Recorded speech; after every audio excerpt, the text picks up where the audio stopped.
Este proyecto estima que va a haber un alivio fiscal para todos ellos, teniendo en cuenta que el año pasado fue muy golpeado todos los monotributistas en la situación económica, atravesado por la pandemia también, y de golpe, bueno, se vieron justamente que tenían que pagar un retroactivo, un aumento, por más que se le daba cuotas para que sea un poco más liviano, era una locura teniendo en cuenta que ellos ya habían facturado un servicio que de golpe ahora lo tienen que pagar ellos un poco más. Bueno, eso ya queda obsoleto. Se mandó un nuevo proyecto y vamos a hablar de este tema con César Litvin, que es abogado tributarista, CEO en estudio Lisicki, Litvin y Asociados. Buenas tardes, César. Pablo Vicente, Belén Martínez, los saludamos. Gracias por estar con nosotros.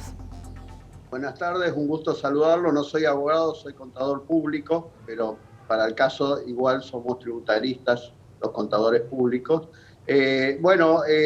La verdad que la dinámica y la obsolescencia que tienen las normas en la Argentina, nos encontramos con que hasta ayer al mediodía había un retroactivo que tenían que pagar los monotributistas, que le afectaba mucho sus emociones y su bolsillo principalmente.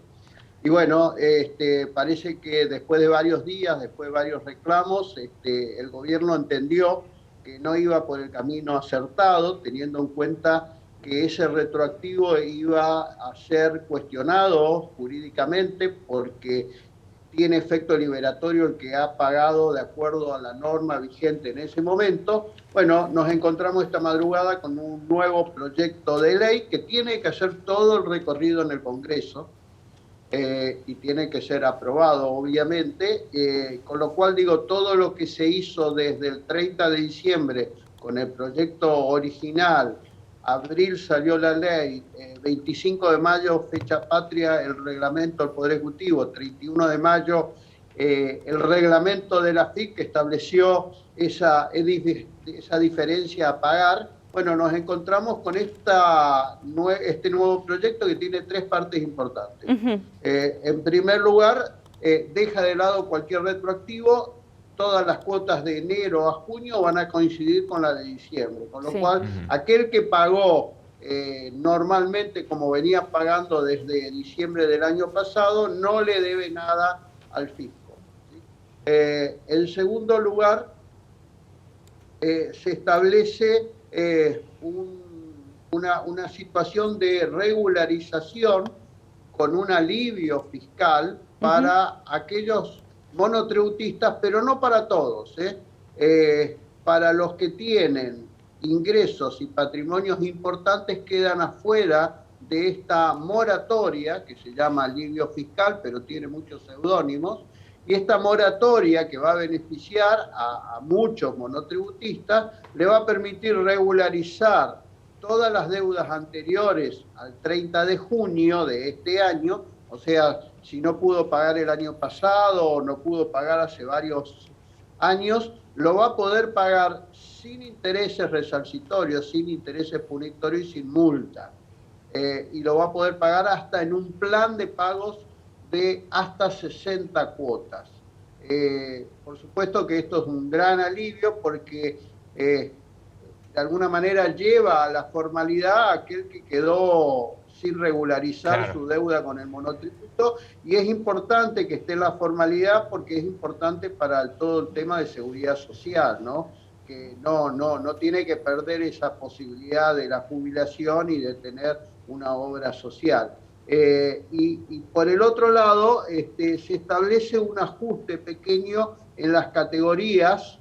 Las categorías son montos fijos que establecen distintos parámetros con cuotas vinculados a los montos de facturación. Bueno, aumentó levemente los montos de facturación de tal manera que la categoría máxima que ahora lo miro bien cuánto es y cuánto quedó, la categoría la categoría máxima, que más allá de los números, César, perdón que le interrumpa, más allá de los números, que por supuesto se va a hacer una reforma, ¿no? También en este proyecto, lo importante es dejar en claro que esta deuda que se suponía que tenían todos los contribuyentes hasta hace unos días nada más, a partir de hoy entonces eso queda totalmente cancelado. ¿Qué pasa, César, con las personas que en estos días, desde el 4 de junio hasta ayer, empezaron a abonar o la totalidad o algunas cuotas de lo que se suponía que ya debían a la AFIP. ¿Qué pasa con ese importe que abonaron? No se pierde, ese importe va a ser compensado contra cuotas futuras. Okay.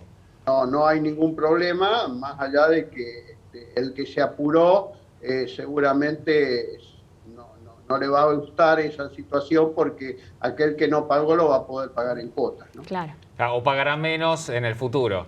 Hablando de este plan de cuotas que recién nos estaba haciendo referencia, pasamos de un 20, que también conocimos en los últimos días, de 20 cuotas, ahora hasta 60 con un interés no superior al 1,5%, que eso también es positivo para volver a incluir y para enmarcar legalmente a todos aquellos que tuvieron que correrse de la legalidad, tuvieron que salir de este sistema de monotributo porque no podían pagarlo. Por eso también es algo que podría ser beneficioso para todos, para que todos encuentren un marco legal, el gobierno que tenga su ingreso y que la persona que empieza a dar un producto o servicio también pueda solventar con una factura como corresponde, y para salir de lo que es la ilegalidad, de estar trabajando en negro, ¿sí? Las transacciones y demás. César, recién dijo algo sobre la emoción de los monotributistas, porque no solamente hablamos de la crisis sanitaria, económica y social, donde nuevamente se encontraron con una medida que era pisarle la cabeza a los trabajadores. Menos mal que ahora dan marcha atrás.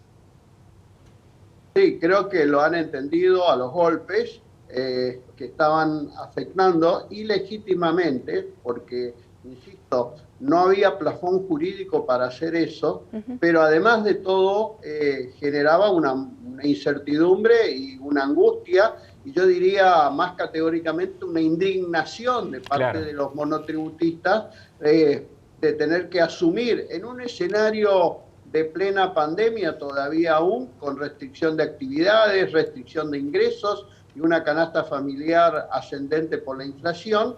No sobra dinero en este tipo de contribuyentes, son pequeños contribuyentes, y hay que darle una mano, hay que ayudarlo a que estén en la formalidad y no se pasen a la otra vereda de la informalidad, porque los deja muy desprotegidos. Acá no hay un tema de recaudación, porque según la estadística que ha brindado el gobierno en estas últimas horas, representa menos del 1,25% de la recaudación total. Lo importante es darle una cobertura social a este tipo de pequeños contribuyentes que no la están pasando nada bien. César, y que al mismo tiempo 2 de cada 3 monotributistas están en las escalas más bajas, en la A y en la B. Entonces eso se entiende que facturan poco, que al año ganan poco, entonces a ellos también hay que ayudarlos. Sí, claro, me parece bien que se haya entendido esto, y por el otro lado digo, ¿por qué se perdió tanto tiempo y por qué el proyecto original, que salió el día 30 de diciembre, tarde, porque generó todo este atraso y toda esta incertidumbre, por qué directamente no se pensó en un proyecto de estas características, que es superador, por supuesto, del proyecto original? Claro, ¿por qué siempre nos encontramos con estas decisiones que llegan después del sufrimiento o el reclamo, con el diario del lunes, como decimos, ¿no? De tener que atravesado estos reclamos en las redes y demás, ahí se dan cuenta. Pero ¿qué pasaba si no respondía así el público, los monotributistas? Si pasaba, pasaba, pero era bastante fuerte la decisión de generar una deuda por algo que ya uno había pagado. Claro, bueno, la realidad también es esta. Los montos son pequeños y todo el camino de judicializar en una contienda contenciosa este tema no genera muchas posibilidades, porque no resiste el monto del litigio. Entonces, de alguna manera se sabía de que mucha gente no lo iba a pagar, pero tampoco lo iba a judicializar, porque eso representaba toda una aventura judicial que no es para los pequeños contribuyentes que no tienen una estructura jurídica que los respalde, ¿no? César, muy claro con todos los conceptos, más allá de todos estos problemas que se generaron desde el 4 de junio hasta el día de ayer, bueno, lo positivo es que se dieron cuenta y que dieron marcha atrás porque realmente era muy complicado para tantos contribuyentes tener que abonar, por más que le daban facilidades, era una locura tener que pagar una deuda por algo que ya habían facturado. De hecho, había mucha gente que decía, ¿y ahora qué le digo a la persona que yo le facturé? Ahora me debes vos un servicio que ya te había cobrado antes. Bueno, menos mal, ¿no? Que dieron marcha atrás sobre esta medida y se espera entonces que haya dictamen a favor sobre este proyecto nuevo para que haya también facilidades a todos los monotributistas y un alivio fiscal. César, le agradecemos su tiempo. Gracias por estar con nosotros. Adiós, un gusto hablar con ustedes, que tengan una buena jornada. Gracias, muy amable. César Litvin es contador tributarista y estuvo con nosotros hablando un poco más sobre lo que sucedió justamente con los monotributistas, ¿no? Y este marcha atrás que se dio después de haber dado a conocer que había un incremento del 35,3% retroactivo y que todos los contribuyentes tenían que pagar desde enero hasta mayo inclusive esa deuda en cuotas, 20 cuotas, pero era deuda en fin de algo que no tenía realmente sentido.